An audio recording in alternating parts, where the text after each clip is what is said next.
Hi guys, welcome to another Walk and Talk with Ray. How we doing? How we feeling? It is February already, Black History Month, whoop whoop. So we are in our healing series for those who are just joining or those who are continuing the journey. So far we've covered kind of what led me to the healing series. Then we also talked about how the first step in the healing series is to acknowledge that there's even something, to examine ourselves so that we can acknowledge what the things are that we need healing from. So those were what we talked about the previous 2 weeks. So this week I want to talk about confronting. I want to talk about the next step in this healing series. After we've acknowledged that, all right, I struggle with this thing, or this thing has been a problem in my family, generationally, with me, whatever it is. Once we come in acknowledgement and examine ourselves, then we have to confront. We have to confront this thing. We have to confront this giant that has kept us silent, that has kept us self-sabotaging, that has kept us small, that has kept us hurting, that has kept our families in constant generational cycles of pain and the same thing. So we have to confront it. How do we confront it? We have to face it with the truth, right? What comes to my mind is, I don't know if you guys have read the story of David and how David had to face Goliath. But before he faced Goliath, he faced, the lion and the bear and stuff. But he had to face other things to get to his giant. And the thing about this story, which there's actually a movie that is out. I think it's out now. It was out in December. It's called King David. And it's like cartoon based, but I enjoyed it. It really puts it in perspective, the word, into a different light if you're a visual learner. So I encourage you to check that out. But anyway, I think about David and I think about everybody else was afraid to confront this uncircumcised giant. Giant was huge. He was intimidating. David was just a little boy. And so all the odds were against him, right? But the one thing that inspires me, that reminds us of why we have to confront it, is because if we don't confront it, it gets bigger and bigger. And this giant made everybody timid. Like nobody wanted to face it. And that's kind of with our problems, right? We don't face it, it gets bigger and bigger. It starts to kind of flow into our lives. Like maybe at first it was just with one relationship. Now it's all your relationships. Now it's, constantly you're facing this giant, and it might be generational where someone in your family didn't face it. And now you're dealing with it, and your kids are dealing with it, and people are dealing with it. And so my point to this is David said, I'm facing this thing because I can look back at my past and see that I faced other things. And why can't I face this? And so we have to confront this thing, and we have to confront it with the truth, right? So David knew who his God was. David didn't go in like, I can beat you on his own strength. He knew who he was with. And when you know who's with you, and when you know the word, when you know the truth about who God says you are, you can face anything, any giant. And so I encourage you guys, we've already examined it. We've already acknowledged it. Of course, the train happens. We've already examined it. All right, hold on, guys. So we've already examined it. We've already acknowledged it. We've already acknowledged, we did the work, we did the first step, but now we got to confront it. And we have to confront it with the truth, because if not, we will believe that lies the truth. We will believe that because it's been in the generation for years. Maybe it's mental health troubles. Maybe it's addiction, or struggling with like lust and things like that. Maybe it's low self-esteem, whatever that thing is, fear. We will believe that because it's been in the generation, or because it's been in my life for so long, that that's just my identity. But that isn't the truth, because the truth is God doesn't give you the spirit of fear, or the truth is God says that you're precious and you're loved. And so we have to confront it with the truth, because at the end of the day, we've kind of grasped this reality that the lie is the truth because we believed it for so long.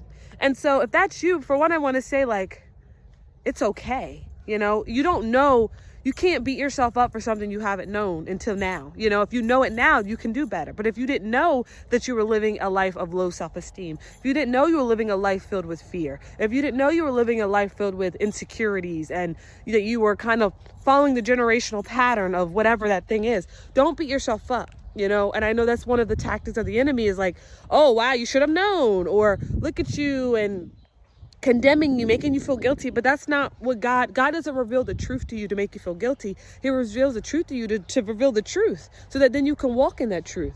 So we have to confront this reality of lies that we believe that have been our truth. And we have to confront it so that we can then replace it with the real truth, which is the word of God. And so I encourage you now, as we confront and we replace it with truth, we now have to find the scriptures about that thing. We now have to find the scriptures about what God says about that fear, about what he says about low self-esteem, about what he says about mental battles, about what he says about lust, about what he says about whatever it is. That's the thing with the Bible. Any and everything that we have gone through or will go through, it's in there. And we have to replace it with the word. Oh God, I almost slipped, y'all. This ice is crazy. We have to replace it with the word. You know why? Because everyone has their own truth, right? The world is loud. Everyone's going to tell you should do it this way. Your parents are going to tell you should do it this way. Your friends are going to tell you. Everyone's going to tell you to do it some way. But the one way that never changes, and what I hold my hope on to every day, is the word of God, because it never changes. It's always the same. And so that's the consistency we need in order to walk in the truth and in order to really heal, right? Because you know, and people can have good intentions, but somebody's advice might be the opposite of what God is telling you to do, you know? And so we have to be really intentional at replacing it with truth. And even when we share things with people, and when we kind of like, whether we're going to therapy or, you know, sharing things with people, even asking God, like, hey, God, is this someone that I can share my inner struggles with, my trauma with? Because not everyone can, I'm learning this journey, not everyone can handle your trauma. Not everyone can handle your vulnerability. And we have to be wise, because think about if you're working on yourself and you tell the wrong person and then they put you right back into the same cycle. How frustrating and discouraging would that be? Very. So I encourage you guys, as you are in this healing journey, you know, even ask God, hey God, who can I talk to? Because you know what? One thing about I'm learning as I'm healing also with you guys is that God doesn't want us to heal by ourselves. You know, there is a verse that says it's not good for man to be alone. Why?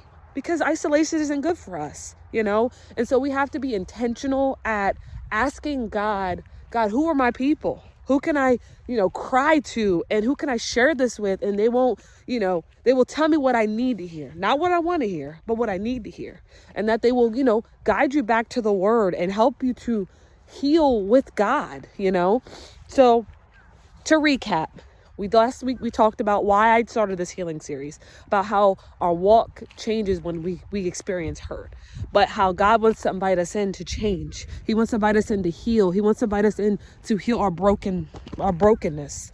And so then we talked about last week acknowledging, and we talked about examining ourselves and coming to an acknowledgement, coming into an understanding of even what the thing is, right? We can go years and years not even knowing what is the problem. So we did the work now. Now we have to confront it. And as we confront that giant, like David did, right? He had his stones, but he had the word. He had the word to knock this. Who is this uncircumcised giant? Who is this person, right? So we got to look at that thing in the face and speak the word of God against it. And it's going to be a continuous battle, right? Because that's freedom. The truth sets you free. Jesus is the way, the truth, and the life. The truth will set you free, because we believe the wrong truth. And once again, I say this not to condemn you, not to make you feel bad. I say this because we deserve freedom. If we are the daughters and sons of Jesus Christ, of God, then we get to walk in authority, knowing that we are free in him. And so we got to live free. And the only way to live free is we got to face stuff, we got to confront stuff, and we got to change our truth. You know, we got to replace it and not believe those lies all the time, because those lies keep you bound, right? Because they're not rooted in truth, you know? And so I will put some of these verses that I talked about, like, who the sun sets free is free indeed. And that Jesus is the way, the truth, and do Jesus for free. He died for our sins. He died for all these things. So guys, we don't have to live bound. I want to tell you that you do not have to live this bound life. And so I encourage you guys this week to now confront that thing. Whether you write it, some people are visual learners. I'm a visual learner. Write it on paper. Anxiety, depression, low self-esteem, hatred, lust, whatever the thing is. And it could be more than one thing, but one thing at a time. Write it down and then find scriptures and maybe write the scriptures around it. And daily read the truth and you combat it. You pull it down. That's how you pull down that stronghold. Yep, I know that my family struggled with this, but God says this about this situation. And that's how you fight this thing, y'all. So I hope this was encouraging to you guys. Tune in again for next week for the, I think, what are we on? Week 3, I think. So we'll see what else the Lord has for this season, this series. But tune in next week and we will continue the series of healing. And I hope that this is helpful. If it's helpful, please share it. Let me know if this is helping you. If it's not, if you're confused, you need more understanding, whatever it is. But I'm curious to see how this is like helping you guys and affecting you guys in this new year of freedom and healing.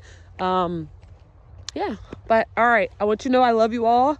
God loves you more, of course. And hope you have a good day. I hope you have a good week. The sun is out. It's cold, but who cares? Get up, move your body. It's a temple. Take care of your temple. That's all I can tell you. Take care of your temple. Eat good, move your body, get some rest. All right. Love you guys. I'll see you. Bye.